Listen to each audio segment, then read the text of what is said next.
would say, friend of all stakeholders. Very good. Good morning again.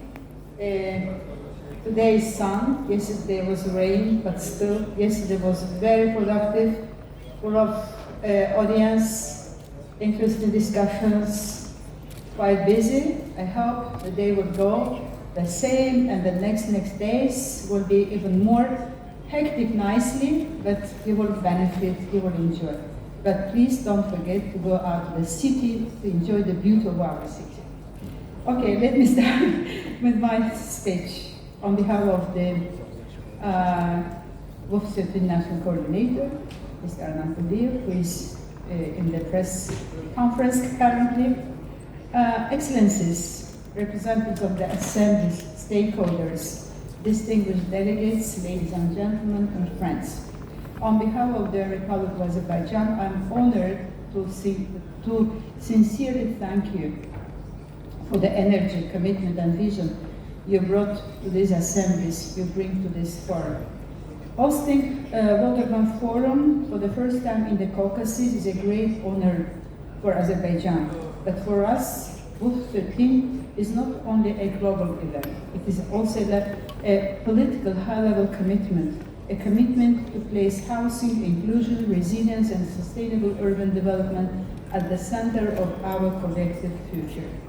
These assemblies reminded us that the future of cities cannot be shaped only by the governments alone.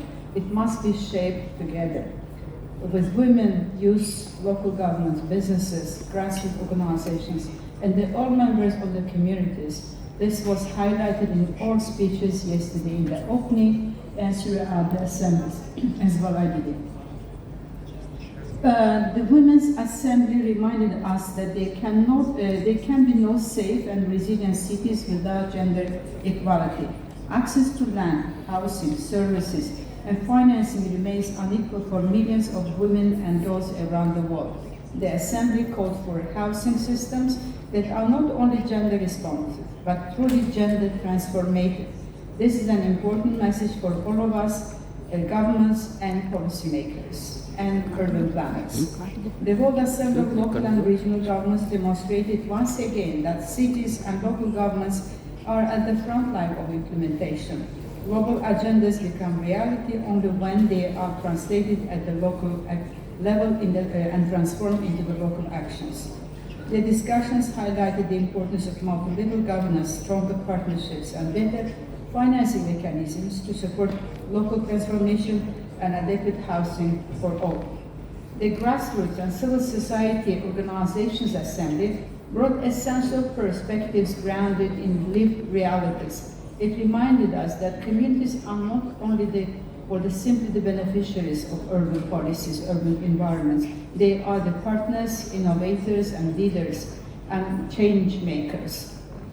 The Assembly highlighted the importance of rights-based approach, protection against forced evictions, and stronger collaboration between government and communities to address the housing crisis. The Children and Youth Assembly, which I love much, delivered a powerful message about the future of our cities. Young people are not waiting to be invited into urban transformation. They are already leading and they are a part of it.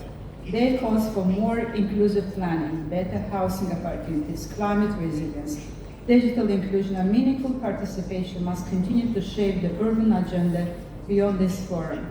The Business Assembly shows that the private sector has a critical role to play in delivering housing at scale, but it's also made clear that innovation, investment, and technology's growth must be aligned with affordability, sustainability, and inclusion.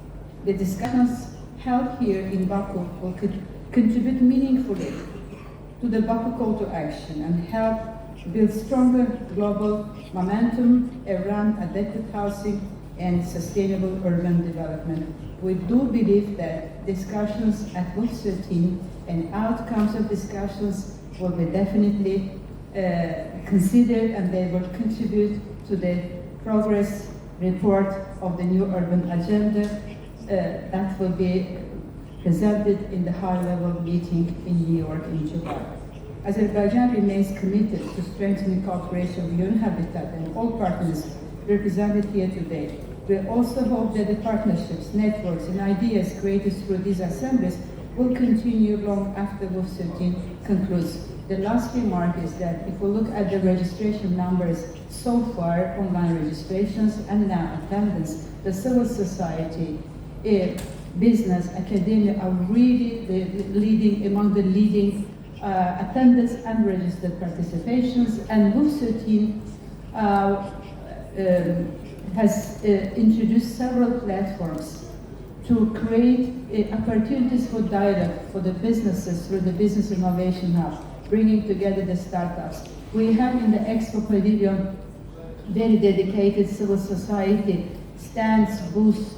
In one pavilion, more than one civil society organization are represented. Therefore, colleagues, friends, please visit, go, you can see, enjoy the expo, but also you will find your future partners. Thank you very much. Enjoy this day and the whole forum in Baku. Thank you.